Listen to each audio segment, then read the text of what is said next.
இயேசு கிறிஸ்துவின் நாமத்தினால் உங்களை வாழ்த்துவதில் மிக்க மகிழ்ச்சி அடைகிறேன். இந்த புதிய மாதத்திலும் தேவனுடைய கிருபையும் அவருடைய இரக்கங்களும் உங்களுக்கு போதுமானதாயிருக்கட்டும். ஏசாயா தீர்க்கனின் புஸ்தகம் 53ஆம் அதிகாரம் அதன் 3-4 வசனங்களில் நம்முடைய ஆண்டவராகிய இயேசு கிறிஸ்துவனுடைய பாடுகளை குறித்து ஏசாயா தீர்க்கன் சுமார் 700 ஆண்டுகளுக்கு முன்பதாக தீர்க்கம் உரைத்திருக்கிறார். அந்த இயேசுவனுடைய பாடுகள், மரணத்தை குறித்தெல்லாம் அவர் சொல்லும் பொழுது, அவர் மனிதரால் அசட்டை பண்ணப்பட்டார், புறக்கணிக்கப்பட்டார், துக்கம் நிறைந்திருந்தார், பாடு அனுபவித்தவருமாயிருந்தார். நம்முடைய முகங்களை மறைத்து கொண்டோம், அவரை நாம் பார்க்க கூடாதபடிக்கு. அவ்வளவு அவருடைய முகம் அந்த கேடு அடைந்தது. அந்த 2வது வசனத்தில், நாம் அவரை விரும்பத்தக்க ரூபம் அவருக்கு இல்லாதிருந்தது.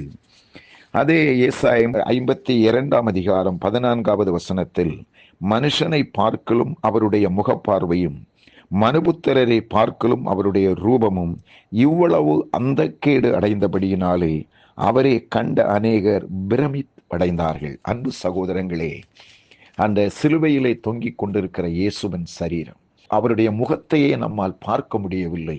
சாதாரணமாக அவலட்சணமாய் தோன்றுகிற ஒரு மனிதன் அண்டை நாம் நிற்பதில்லை. சில வேளை ரோட்டோரங்களிலே இருந்து தர்மம் எடுத்து பிழைக்கிறவர்கள் கூட ஏதாகலும் அவர்களுக்கு நாம் கொடுக்க வேண்டும் என்று நம்முடைய உள்ளம் சொன்னாலும், சில நேரங்களில் அவர்களுடைய தோற்றம், அவருடைய வஸ்திரம், இவைகள் எல்லாம் நமக்கு ஒரு அருவருப்பை போல நம்முடைய உள்ளத்திலே தோன்றுகின்றன.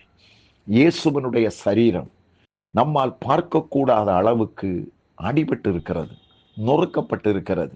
அவரை அறைந்த சாட்டையில் இருந்ததான அந்த இரும்பு குண்டுகள் அவருடைய சரீரத்தை கிழித்து அப்படியே வெளியே கொண்டு வருகிறது.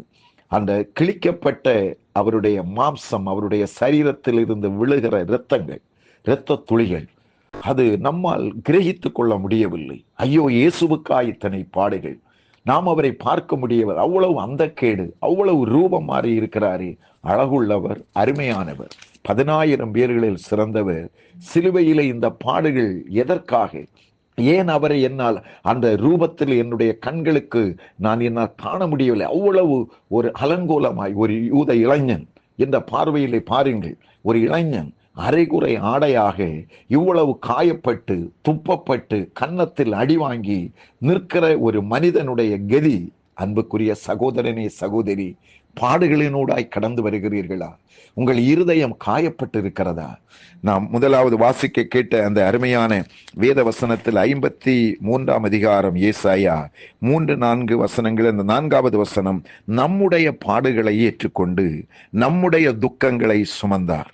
இதுதான் ஆண்டவர் பட்ட பாடுகளினுடைய ரகசியம். சில வேளை சிலுவையிலே தொங்கி காயப்பட்டு, அந்த குண்டுகள், அந்த சாட்டை அடி விழுந்து, அந்த சதையை அந்த பிளந்து கிழித்து வெளியே கொண்டு வந்து தொங்கி நிற்கிற அந்த சதையிலிருந்து வழிகிற இரத்தம், இவ்வளவு அந்த கேடு, அந்த இயேசு பட்ட பாடுகள்.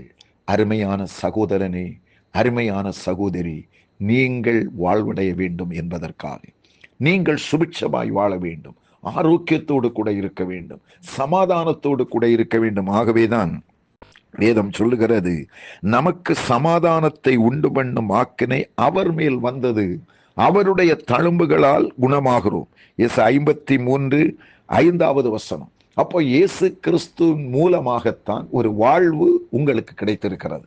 அப்போ நீங்கள் இனி உங்கள் காயங்களை எண்ணி, வருத்தங்களை நினைத்து, உங்கள் பாடுகள், மனிதரால் புறக்கணிக்கப்பட்டிருக்கிறீர்கள், எல்லாராலும் இழப்பட்டிருக்கிறீர்கள், உங்கள் குடும்பத்திற்குள்ளே உங்களை விரும்புவர் எவரும் இல்லை, இவைகளுக்கெல்லாவற்றுக்கும் பரிகாரத்தை இயேசு சிலுவையிலே செய்து முடித்தார். அவரை உற்று கவனியுங்கள், அவரையே நீங்கள் நோக்கி பாருங்கள், உங்களுக்கு வாழ்வு அவரிடமிருந்து கடந்து வருகிறது.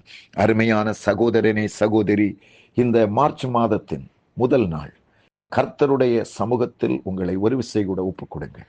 ஆண்டவரே, இந்த நாள் எனக்கு ஆசீர்வாதத்தின் நாளாய், நன்மையும் கிருபையும் நிறைகிற நாளாய் இருக்கட்டும்.